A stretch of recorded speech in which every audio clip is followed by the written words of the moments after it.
kakalibing lang po and kakakrimate lang po ni Kuya Robin yung isang araw. Pero kagabi bigla ako nagising kasi nagising ako sa isang panaginip. Nanaginip po ako na parang sabi ni Kuya Robin is ikiusap sa akin, parang sabi sa akin is Kuya, coach, kung wala akong gawa, sabi nga nila minsan ang panaginip ay totoo, minsan hindi ko din alam kung totoo ba o mga panaginip sa ako kasi wala na yung isakyan ni Kuya Robin. Wala na po yung isakyan nila dito sa pinangyarihan ng aksidente.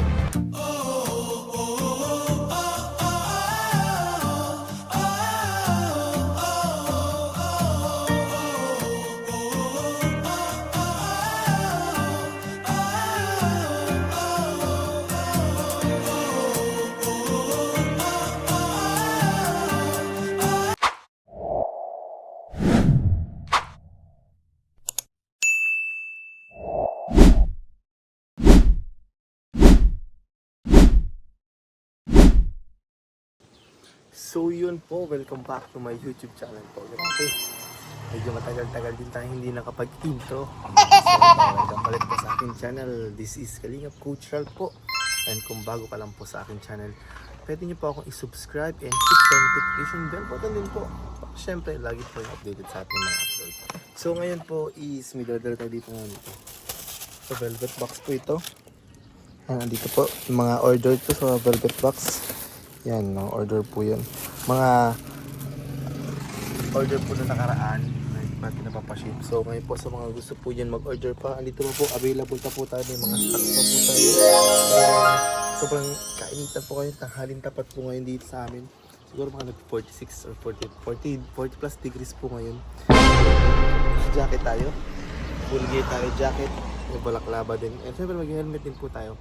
Para siyempre hindi tayo mahuli ng pulis. So ngayon po punta na tayo dun sa Flash Express. Pupunta po tayo dun kasi dun tayo magpapadala.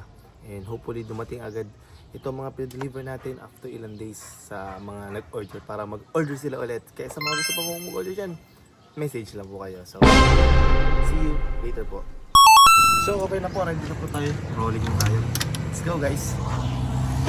So ngayon po, andito na po tayo sa Flash Express po. Ayan po, dala-dala na po natin. Ayan, pupunta po tayo dyan. Diyan tayo magpapabook. Kaya tapos sa mga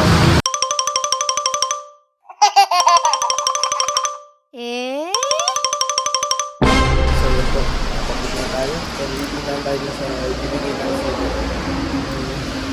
After that po, lumalawin ka sa bahay. Ito tayo mga parcel dito.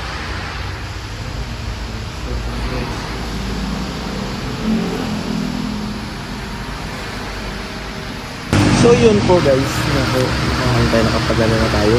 Waiting na lang po, pa-wait na lang po yung mga nag-order sa mga puto ko. So, wait na lang po dumating sa inyo kasi medyo natagalan lang po yung isa kasi medyo nagkamali sa address. So ito po, ito yung resibo natin. Okay, kapalik na sa bahay and kailangan po. Thank you so much po muna. Baka yung susunod nangyari. So yun po, kakatapos lang po natin pumunta dun sa nakagaling lang po dun sa pagpa-deliver tayo ng parcel para sa mga velvet box. And ngayon po talaga pinaka-isasambi na kami na agenda is pumunta doon kung saan nangyari yung aksidente kila Kuya. Saan nangyari yung aksidente ni Kuya Robin and ating Iya. So kakalibing lang po and kakakrimate lang po ni Kuya Robin yung isang araw. Pero kagabi bigla ako nagising kasi nagising ako sa isang panaginip. Nanaginip po ako na parang sabi ni Kuya Robin is ikiusap sa akin, parang sabi sa akin is Kuya, coach, kung wala kang gawa pumunta ka dun sa nangyaring pinag-accidentehan. Hindi ko alam, hindi ko na maalala, hindi na mag-sink in sa akin yung mga nangyari sa panaginip kasi alam niyo naman di ba po kahit kayo nakaka-experience kayo kapag nanaginip kayo, after pagkagising nyo, naaalala nyo pa. Pero after ng mga nakatulog ka, nagising ka, hindi naman natin naaalala. So, ngayon po, yung naalala ko lang isa, pumunta ako doon. Hindi ko alam kung pumunta o dumaan ako. Yun ang pagkakasabi sa akin. So, yun. sabi nga nila minsan ang panaginip ay totoo, minsan din hindi. Hindi ko din alam kung totoo ba o ano yung mga panaginip. So, alis tayo ngayon. Kasi kung ano bang gusto mo ipahayag ko pero ba't ako gusto padaan. So yun mga kalingap, wait nyo yung susunod na mangyayari. So yun po mga kalingap, andito na po tayo kung saan nangyayari yung aksidente ni Kuya Robin. Nasa Kia po. Eh ngayon po, medyo nag-ano din ako, nagtaka ako kasi wala na yung sakyan ni Kuya Robin. Wala na po yung sakyan nila dito sa pinangyarihan ng aksidente. Dito po nangyari ang aksidente sa puno na yan. Yung puno na po na yan. Diyan nangyari ang aksidente po. Ito po yung bahay na pinagkuhaan natin ng footage nung nangyari ang aksidente. May CCTV sila dyan sa labas.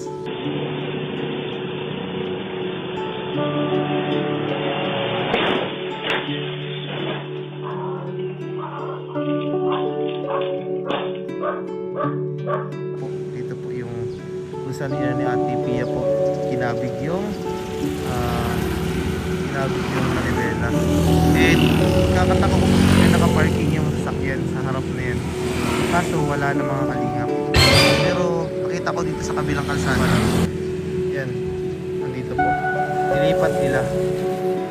Pinagtataka ko lang din po kung bakit bumalaw si Kuya Robin sa panaginip ko and gusto padaanan.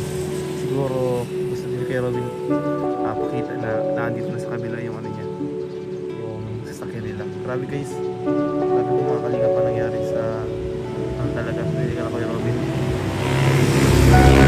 Sabihin na natin guys,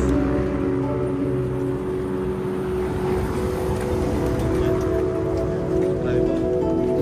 Hanggang sa ngayon po tumutulo pa rin yung tumutulo niya sa ilalim. Hindi natin alam kung gas or langis or gasolina. And ito po, grabe, wasak na wasak talaga. Sobra. Grabe yung pagkawasak po. Makakita nyo naman yung ano. Babae natin.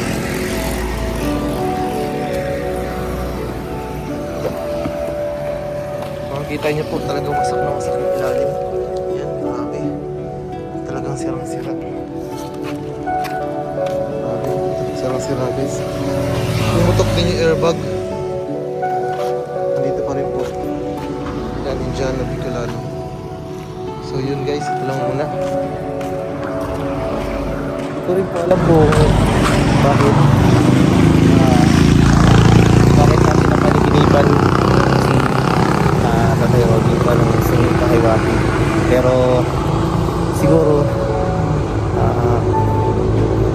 yun, baka may gusto lang siya ipakita sa akin kasi hindi ko pa din nakikita kasi last time po na dumaan kami dito is nakamasasakyan kami, hindi ko pa napuntahan to, hindi ko pa nababa, ngayon ko lang nakita actual harap-harapan kung anong itsura nung nangyari sa sasakyan. Grabe sirang-sira po, sobrang sira. Hindi ko din po alam kung bakit tayo inanig kay Robin, bakit tayo inanap, tinatawag ba? Parang yan. Siguro para dahil makita niya na nailipat na yung sakyan. Din po, grabe, nakakalupot pa rin na nangyari kay Tatay Robin. Hindi pa rin ako makamukuhan talagang sobra nakakalupot pa rin na nangyari. Siguro, tayo na lang po. Siguro pagpatuloy na lang natin yung pagdasal si Tatay Robin na maging papayapa na kung nasa lugar man siya sa kaharian ng Diyos. Sana alam ko naman si Kuya Robin gagabayan niya ang kanyang mga pamilya anak dahil na ng kanyang usawan sa atin na nakapagpagaling natin guys. Sobrang lakas talaga ng pagkawasak dito, mawasak yung harap. Diba kita niyo, grabe. Ayan o.